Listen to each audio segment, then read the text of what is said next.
it's time to take a look at, well, what's making headlines on the front pages this morning. Let's bring in Kola Lakpini, an international human rights lawyer. And of course, Sunday is where is the group news editor, leadership newspaper.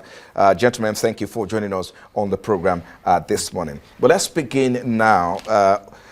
Well, from the front page of this day, of course, this day of record seems to have very interesting report, the headlines there. But let's start with this one. With renewed confidence, stock market gains about 26.1 or 01 trillion naira in 8 months. And if you take a look at some of the riders, NGX capitalization jumps 41.4% to 88.77 trillion naira. FX stability, board reforms, corporate resilience fueling a rally. Analysts project market to cross 100 trillion naira mark before end of 2025.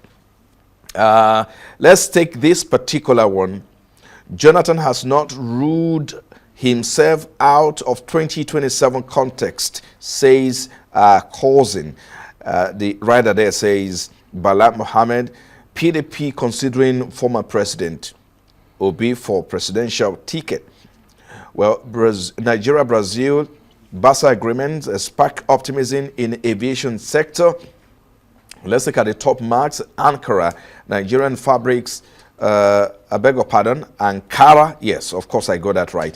Nigerian fabrics dominate spotlight at parties globally.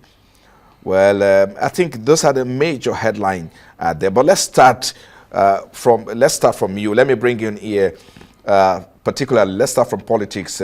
Kola, Jonathan has not ruled out himself yet, and that's coming from his cousin, his brother, says he is not ruled out himself yet out of 2027 race. And the question is, well, can we really, play this game in 2027? I mean, PDP zoning, considering zoning, presidential ticket to South, knowing full well that, okay, the APC is trying to hold ground even in the South at the moment. So how do you react to this?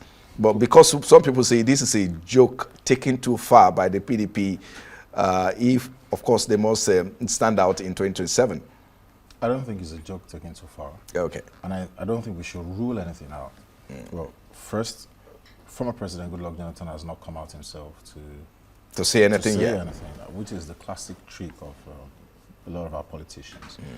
They usually use people close to them to test the waters.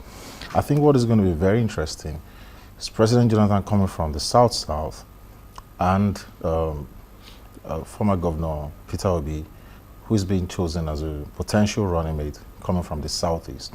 It means that psychologically, the PDP is smarting from the mistake which they made with the Atiku ticket when they allowed Atiku to tear the party into pieces. After all, we've had a presidential ticket where it's been a Muslim ticket. It happened in 1993 with Chief MK Abiola and Babagana Kingibe, and it's happened again right now under the incumbents. Yeah. So I think what will be interesting is how the electorate would respond to such news. Frankly, the PDP is in dire straits, and they would try anything, any trick, any formula, anything that could rejig the political sector to be in their favor. I think APC should not rest on their oars and just discard it. If APC does not connect with the people and the economy does not bounce back, or the people are disgruntled with what this current government is doing, the best that PDP will do is that they will split the votes. If they don't win with this formula, but never say never in politics. The elections are still 2 years away, and it's a long time in politics. A week is a long time in politics. We don't even know what the ADC is going to throw up next in the next 6 months. So it's a developing story, and it will be interesting to see how it unfolds. It's to be interesting to see how that unfolds in the coming days. But let me bring you on this one because of a time. With renewed confidence, stock market is, is gaining, and from what you've seen, that this is to be a reflection of the economy, because once the stock market is the rally day is positive, some people say, according to some economists, they say that this is a reflection or how robust the economy is. Let me hear your take on that, Sunday. Well, I think it's good news that the stock market is, going up, and a lot of investment is being made and all that. So that reflects actually the economy of the country. But does it portray the reality in the pockets of the common Nigerians? So if this kind of news come up, I think what Nigerians should be looking at is the areas in which they should invest. Because if you do not work, you can't make money. So the most important thing is that the federal government and the private sector, they are working together and making a business environment conducive. So more investment needs to be made by individuals to ensure that a lot of people are working, because once more people are working, the economy will continue to rise. Let's head straight to take a look at the Punch newspaper. Makes the fortunes as the power supply improves.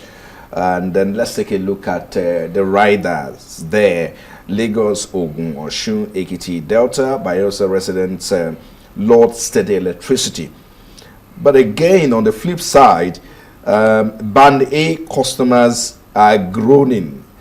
Ondo, Sokoto, Yobe, FCT decry poor supply. Whilst in the south, where there seems to be some improvement, we're seeing that Abuja, Ondo, and some other state within the north, west or central is having poor power supply.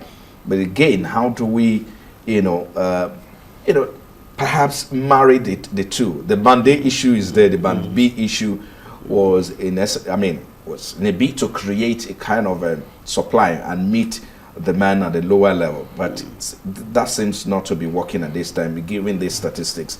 How do you react? Let me start with you again, Kola.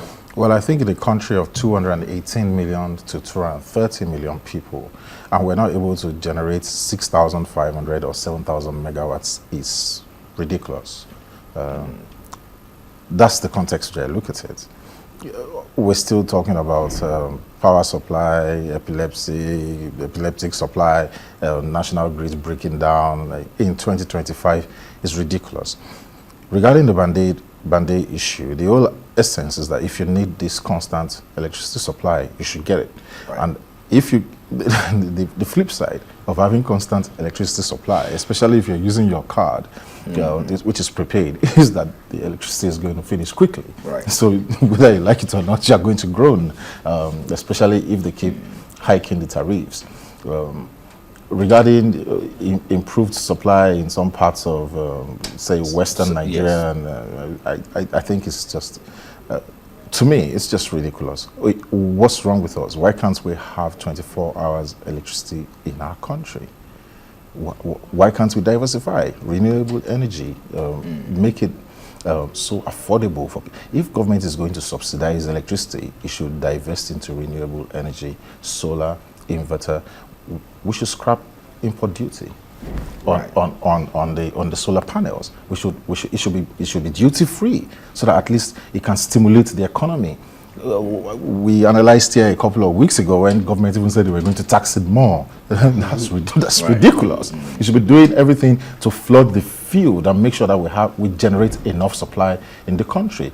How can a country of 200... And as it is currently, it's not as if, paying more is not even the issue now for Nigerians. It's the supply that is an issue. They are paying more, but they can't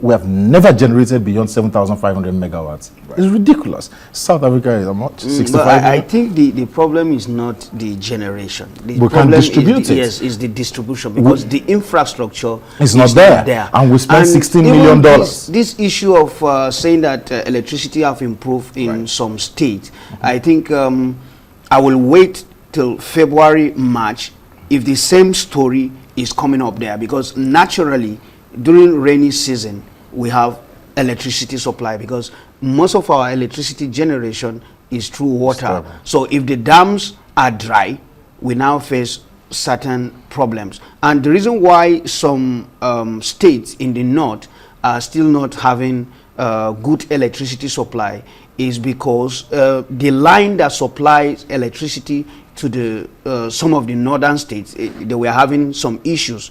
It was only one line that supplied from Niger State to Plateau State, which supplies some of these northeastern states that were that was working. So I don't know whether they have been able to fix that problem, but if they have fixed that problem, I think we should have electricity supply in those states. It means so, and it is even ridiculous to say that it's only one line that supply electricity to this state. We need to, you know, diversify, just as Mr. Kola. I think these are one of the cardinal sins of the PDP government, which would need, they have questions to answer if they know they're coming back to power.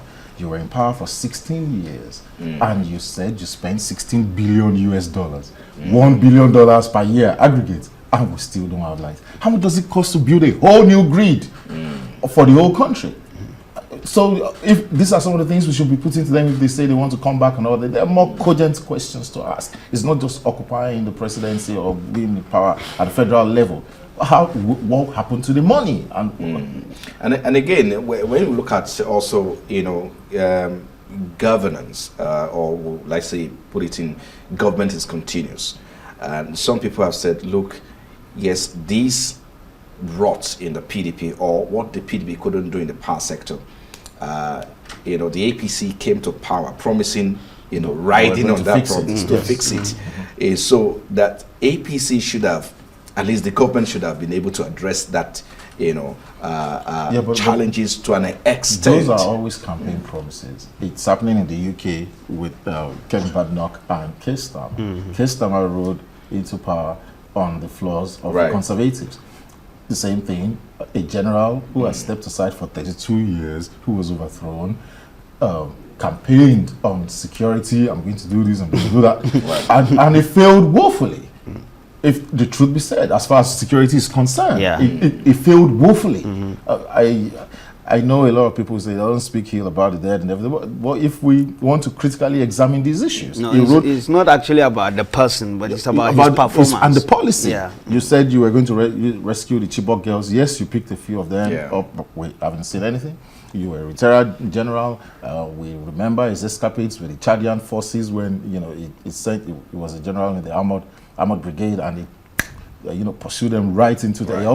He almost created a diplomatic role with France calling Britain calling Nigeria, call your general back. So people were excited that this man was going to come back and restore this. But what did we get?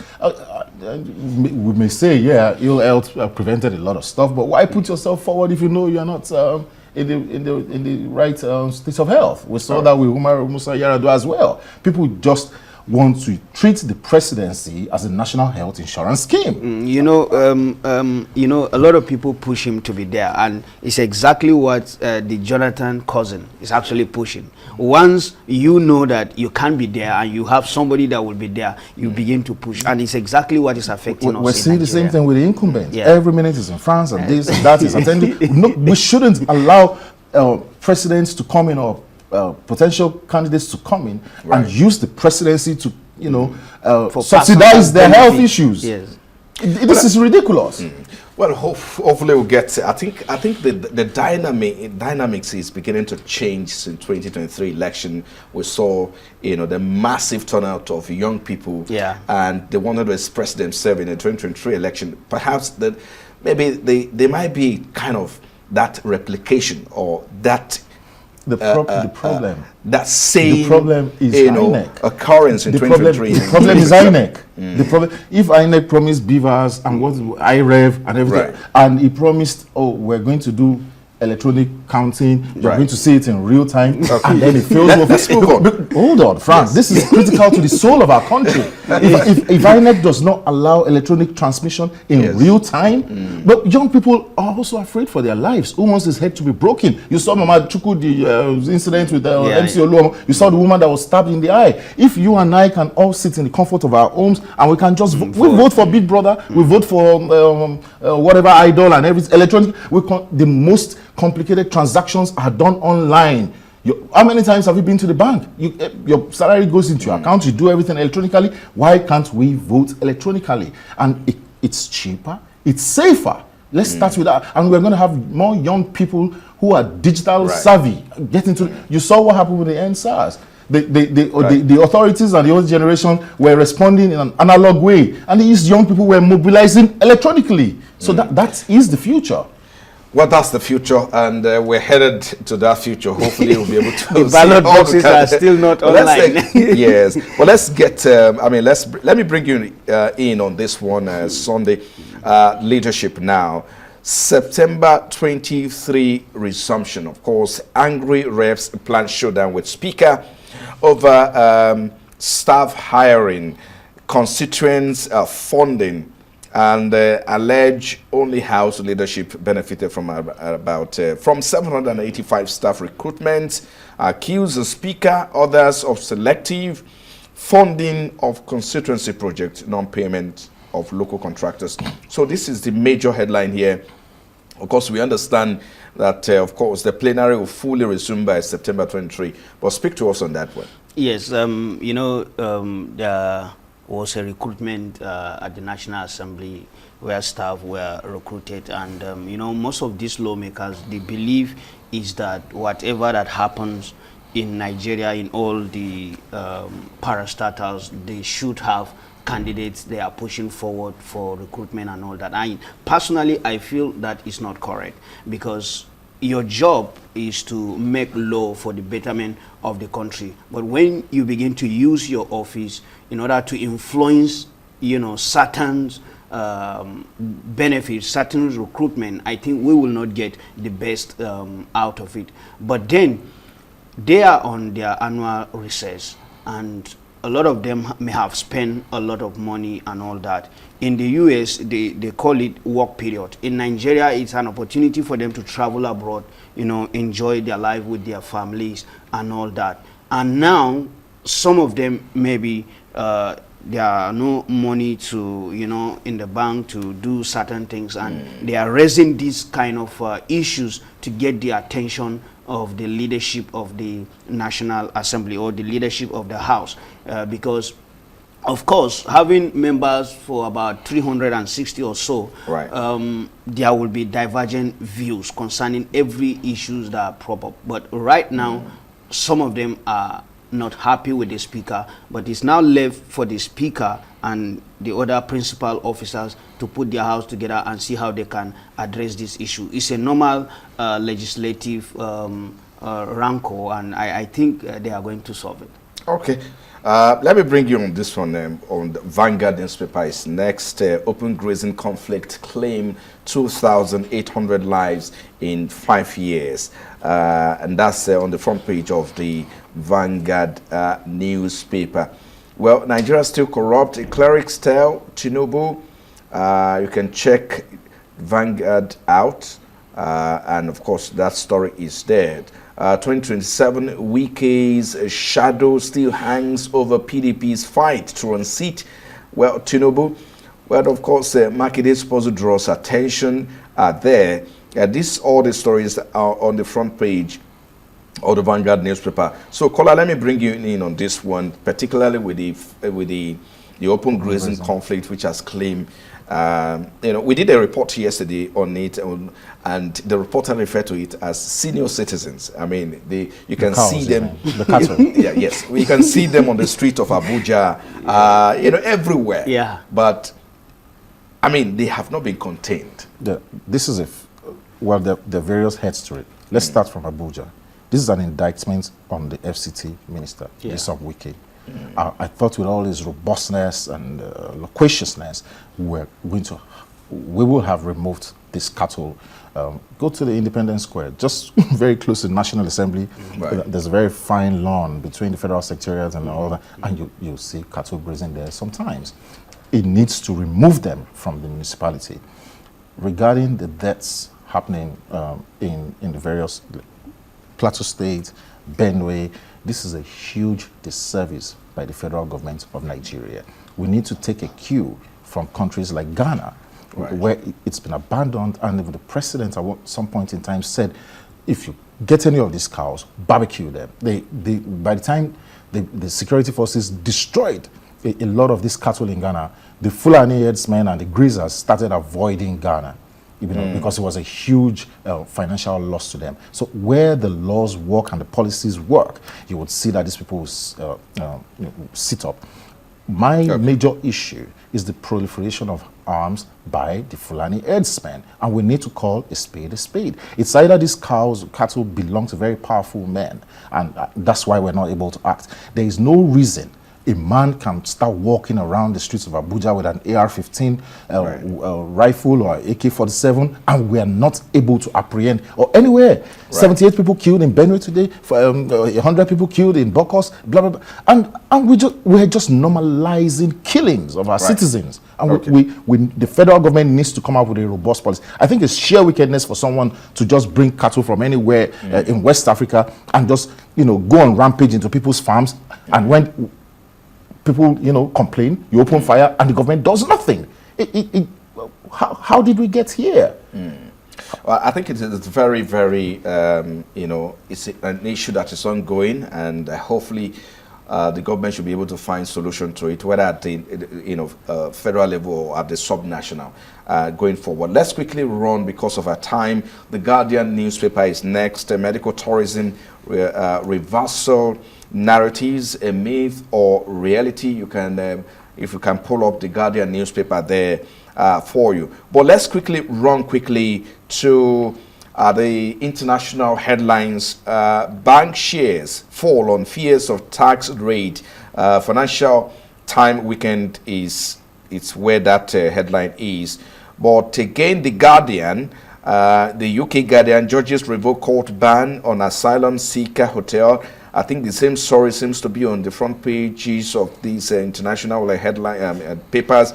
Reform takes a shock 15-point lead over Labour as Farage dreams of taking power. That's iWeekend. You can take a look at that on iWeekend. Let's go straight to the Independent now. The Independent, this one is very, very interesting. Similar story. Asylum seekers can now remain in Epping Hotel in a significant victory for the government's migration policy, and of course to the fury of right-wing opponents and some resident. Court of Appeal backs Home Office overturns injunction and rules. That's what you have there. Could you quickly speak on this? We have 30 seconds. Caller, let me start from you, because this has been ongoing, and some people have said that the government knows what to do. We should have, perhaps find a solution to this, long-standing issue for some time now. This is international law at play. The domestic policy in the UK is with its state of economy, etc. Right. Have UK citizens groaning, the prices of gas has gone up, etc. And you have people who are fleeing for their lives for whatever reason, running into the UK and being put into hotels or being put into shelters, and the domestic people, the nationals, UK nationals, are jealous or angry that why are these people living? It's been a long-standing issue. But this is the key, and I said it's international law. The UK is a signatory to international conventions and treaties, which seek to protect people who are fleeing from danger, refugees, asylum seekers and everything. It's international law. And we have a duty to protect these people. Well, how they're going to tweak with their policy, it's up to them domestically. But if they, and I don't think the UK, as such an advanced country, is going to remove itself from international treaty. They are big players in international I think policies. because of our time, 30 seconds, yes, or less than if you can make it happen. It's left for the UK government to see how they can please their own citizens, because the citizens see this as an unjust decision and the court have already decided. So the government of the UK should try and see how they can pacify their own citizens. I think a good place to leave it. Thank you so much, international human rights lawyer Kola Lakpini. Thank you so much for your time. And Sunday is a group news editor, leadership newspaper. Thank you for coming on the program, gentlemen. Well, that's all we have time for here on Daybreak. I am Frank Komalape, and it's goodbye from me. Please keep it here on Arise News.